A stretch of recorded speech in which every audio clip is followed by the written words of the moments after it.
वाला विद्यार्थी भाई बहनों, ધોરણ 11 આંકડાશાસ્ત્ર પ્રકરણ 5 આવૃત્તિ વિસ્તરણની વિષમતા એમાં સ્વાધ્યાય 5.2 માં દાખલા નંબર 2 અહીંયા બાઉલીની રીતે વિષમતા અને વિષમતા શોધવાનું છે અને એનો પ્રકાર પણ જણાવવાનો થયો.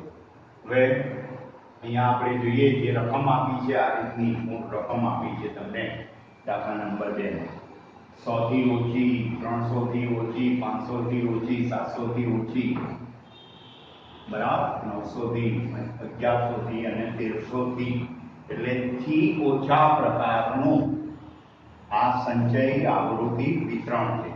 બરાબર ધ્યાન રાખજો, થી ઓછા પ્રકારનું સંચય આવૃત્તિ વિતરણ.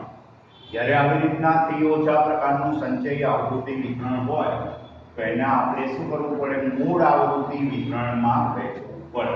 જો અહીંયા એવું નથી, ઘણી વખતે તમારે ખુલ્લા છેડાવાળામાં શું થશે, અહીંયા એટલું થી ઓછા એવું આપ્યું હશે બરાબર, અથવા અહીંયા એવી રીતે. જ્યારે અહીંયા તો આ બધામાં તમે જો થી ઓછા એટલે આ બધા ઉર્ધ્વ સીમા બિંદુઓ છે અને આ સંચય આવૃત્તિ છે.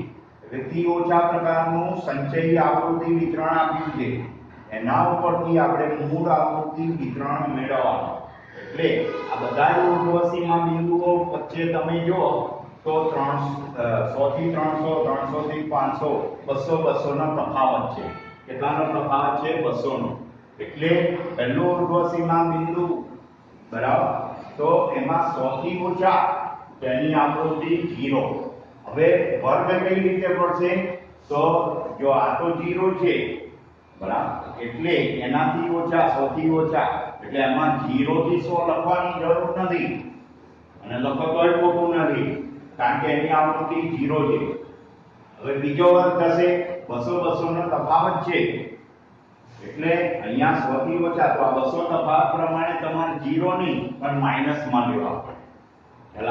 એટલે 100 માંથી 200 બાદ કરી દો એટલે -100 પાછા આવશે. એટલે -100 થી 100 લખાય પણ એના કરતા 100 થી ઓછા જ લખી દેવાના. ખ્યાલ આવ્યો? 200 200 નો તફાવત છે એટલે તમને એવો પ્રશ્ન થાય કે અહીંયા 100 થી ઓછા લખ્યા ને અહીંયા વર્ગ, પણ અહીંયા વર્ગ લખવા હોય તો 200 ના તફાવત પ્રમાણે તો શું લખવું પડે? -100 થી 100 આ રીતે. ખ્યાલ આવ્યો? એટલે પહેલો વર્ગ એટલે પહેલામાં 100 થી ઓછા, પછી 300 માંથી 100 બાદ કર્યા 200 આવી ગયા એટલે 100 થી 300 300 થી 500 500 થી 700 આ રીતે વર્ગો પડ્યા. હવે અહીંયા આગળ પહેલામાં 0, હવે 6 માંથી 0 બાદ કરીએ તો 6, પછી શું થશે? 16 માંથી 6 બાદ કરીએ તો કેટલી આવશે? 10. એટલે 16 માંથી 6 બાદ કરવા પડશે કારણ કે આ સંચય આવૃત્તિ આપેલી છે. પછી 19 માંથી 16 બાદ કરવા પડશે તો કેટલા આવશે? 3. તો અહીંયા 3 આવૃત્તિ લખાશે. ત્યાર પછી 23 માંથી 19 બાદ કરવા પડશે તો એની આવૃત્તિ આવશે 4. ત્યાં એવી જ રીતે 27 માંથી 23 બાદ કરશો તો એના આવશે 4. તો અહીંયા 4. એવી રીતના 31 માંથી 27 બાદ કરીશું તો કેટલા આવશે? 4. તો અહીંયા આગળ 4. આવી રીતના એટલે થી ઓછા પ્રકારના સંચય આવૃત્તિ વિતરણ પરથી આપણે આવી રીતના મૂળ આવૃત્તિ વિતરણ મેળવી દેવાનું. હવે અહીંયા આપણી પાસે વર્ગ અને આવૃત્તિ આવ્યા. હવે વિષમતા અને વિષમતાને શોધવા આપણે શું કરવું પડશે?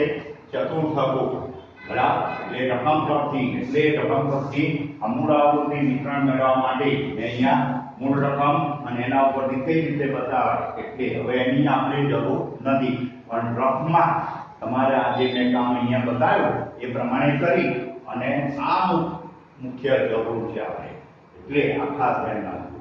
હવે સંચય આવૃત્તિમાં પહેલામાં 0 માં 0 0 વત્તા 6 6 વત્તા 10 16 ને 3 19 19 ને 4 23 23 ને 4 27 27 ને 4 31 આ બધાનો સરવાળો પણ 31 બરાબર જોઈ લેજો, ચેક કરી લેજો. હવે સરવાળામાં ભૂલ ના થાય. હવે પહેલો ચતુર્થક એનો શું મળશે? વર્ગ. ડાયરેક્ટ સીધા ચતુર્થકો એ નહીં મળે, કારણ કે અહીંયા અવલોકન નથી, વર્ગ આપ્યા છે.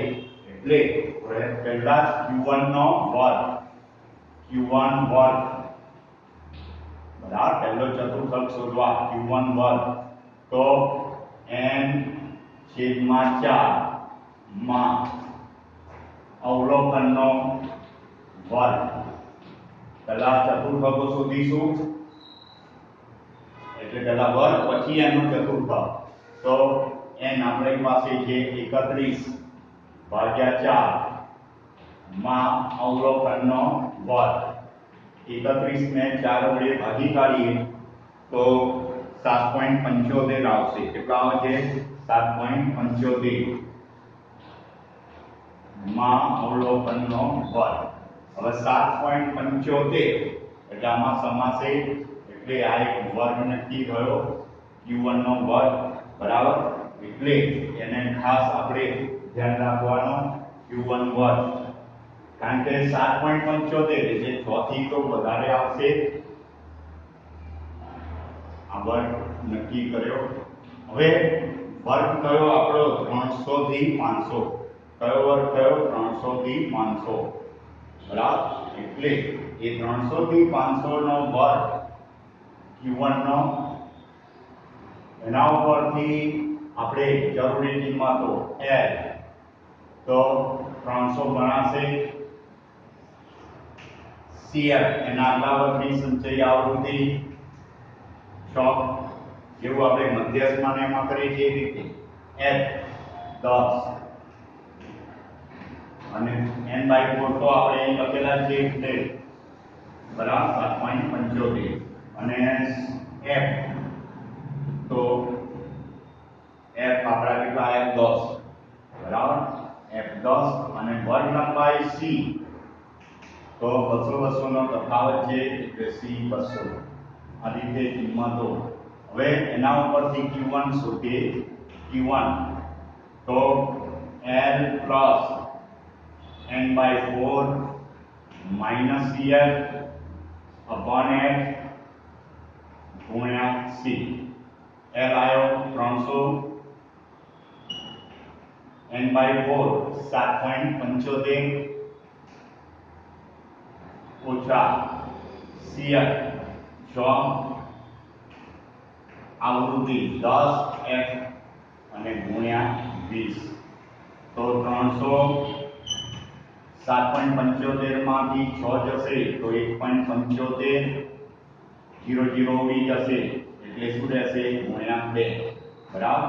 એટલે આ 0 અને આ 0 ઉડાડી દીધા બરાબર, એટલે છેદમાં 1 કર્યો.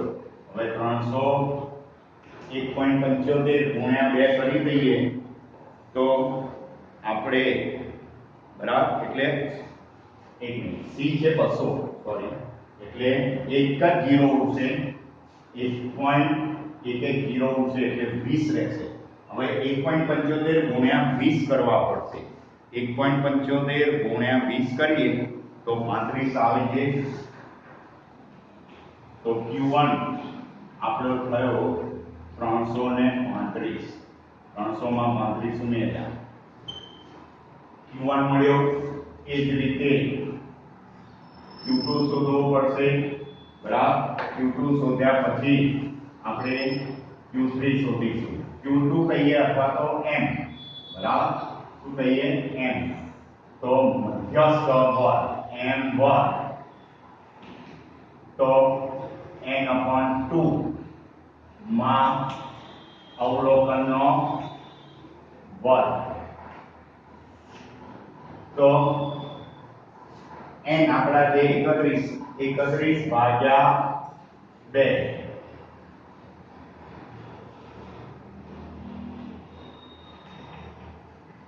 માં અવલોકનનો વર્ગ. 31 ને 2 વડે ભાગીશું તો 15.5 આવશે. કેટલા આવશે? 15.5 માં અવલોકનનો વર્ગ.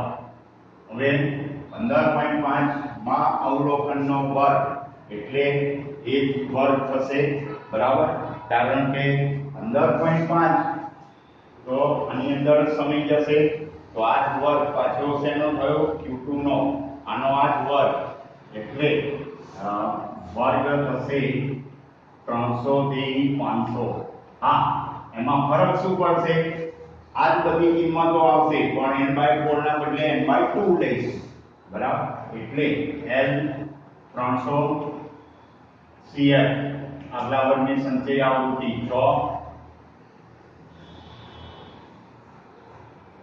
f 10 અને c 200. દરેક વર્ગની વર્ગ લંબાઈ સરખી જ છે અને n/2 15.5 એ પણ ધ્યાન રાખજો, અહીંયા શોધેલું છે પણ છતાં n/2 15.5. અહીંયા આપણે n/4 લીધા હતા 7.75. અહીંયા n/2 લેવાના. હવે m બરાબર l plus n/2 minus cf upon f ગુણ્યા c. l આપણી પાસે આવ્યો 300, n/2 15.5 ઓછા cf છે 6, f છે 10 અને 200 c. 0 0 ઉડી ગયા એટલે 300 વત્તા 15.5 માંથી 6 જશે એટલે 9.5 ગુણ્યા 20. 300 ના 300, 9.5 ને 20 વડે ગુણીએ તો એ જવાબ આવે છે 9.5 ગુણ્યા 20 190. 300 ને 190 નો સરવાળો કરીશું તો 490. હવે જો અહીંયા આગળ ભરપાઈ દર મૂડી લાખ રૂપિયા એકમમાં આપી છે તો અહીંયા એકમ કૌંસમાં લખી દેવાનો લાખ રૂપિયા. 490 લાખ રૂપિયા એમ શોધી કાઢ્યો, એમ શોધ્યો. હવે Q3 ત્રીજો ચતુર્થક Q3 તો 3 into n/4 માં અવલોકનનો વર્ગ તો 3n 31/4 માં અવલોકનનો વર્ગ. 31/4 આપણે કર્યા હતા 7.75, 3 ગુણ્યા 7.75 માં અવલોકનનો વર્ગ. હવે 7.75 ને 3 વડે ગુણીશું તો 23.25 આવશે. કેટલા? 23.25 માં અવલોકનનો વર્ગ. હવે 23.25 જો બરાબર ધ્યાન આપજો, 23 નથી પણ 23.25 છે એટલે આની અંદર સમાશે 23 થી મોટા બરાબર, એટલે આ વર્ગ કયો થશે? 900 થી 1100 નો વર્ગ થશે. આપણો વર્ગ થયો વર્ગ 900 થી 1100 નો વર્ગ થયો. હવે એના માટે l 900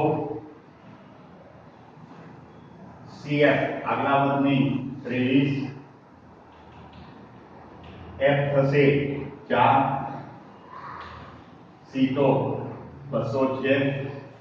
હવે Q3 હવે જો આમાં 3 into n/4 ની જરૂર પડશે તો 23.25. હવે Q3 નું સૂત્ર Q3 બરાબર L વત્તા 3 into n/4 minus cf upon f ગુણ્યા c. તો L આપણો આવ્યો 900, 3 into n/4 23.25, cf 23, small f 4 અને c 200. તો 900 23.25 માંથી 23 બાદ કરશો એટલે 0.25. 4 ને 200 વડે 200 ને 4 વડે ભાગશો એટલે 50 થઈ જશે. એટલે 900 0.25 ગુણ્યા 50 એ રીતે કરશો તો 12.5 આવશે. 12.5 12.50 તો કે 12.5 એટલે આ બેનો સરવાળો કરીશું તો 912.5 અથવા 50 લાખ રૂપિયા બરાબર. Q1 Q2 Q3 શોધી કાઢ્યા. હવે મૂળ રહ્યું આપણું જે, તો જે શોધવા માટે સૂત્ર લખીશું. હવે અહીંયા બે વસ્તુ કઈ છે, વિષમતા અને વિષમતાંક બંને. એટલે વિષમતા SK, વિષમતા SK, તો એના માટે સૂત્ર લખાશે Q3 Q1 -2m. Q3 912.50, Q1 335 ઓછા 2 ગુણ્યા મધ્ય 490 એટલે 912.50 વત્તા 335 કરીશું તો 1247.50 આવશે. 1247.50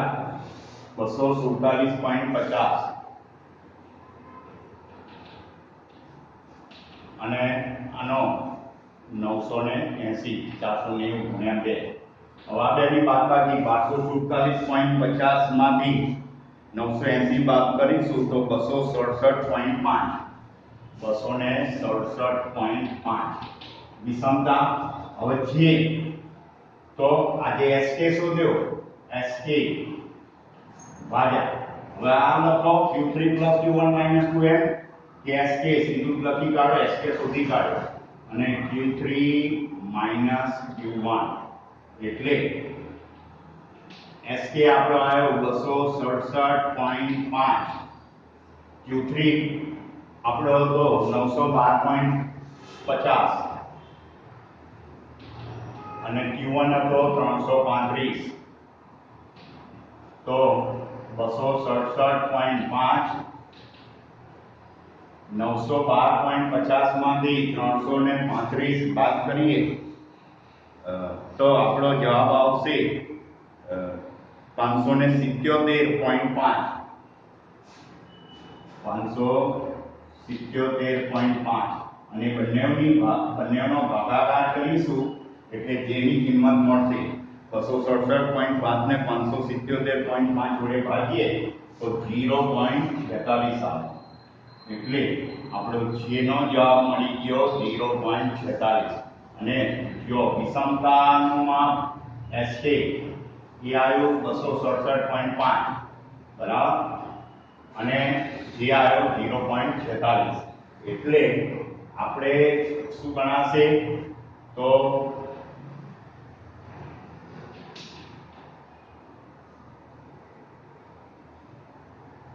ધન વિષમતા. કેવી પ્રકારની? ધન વિષમતા. એ પ્રકાર લખવાનો કયો છે? ધન વિષમતા છે બરાબર. તો આ રીતે આ દાખલા નંબર 2 જો બધી જ રીતના, ભલે થોડો દાખલો મોટો પણ એમાં તમને પ્રેક્ટિસ, આમાં આવા દાખલા કરો તો શું છે કે તમારે બધી પ્રેક્ટિસ થઈ જાય. એટલે હવે સ્વાધ્યાય 5 માં આવા દાખલા છે બરાબર. એટલે આ સ્વાધ્યાયમાં પણ છે અને એમાં પણ તો એ પૂરા કરજો. Thank you.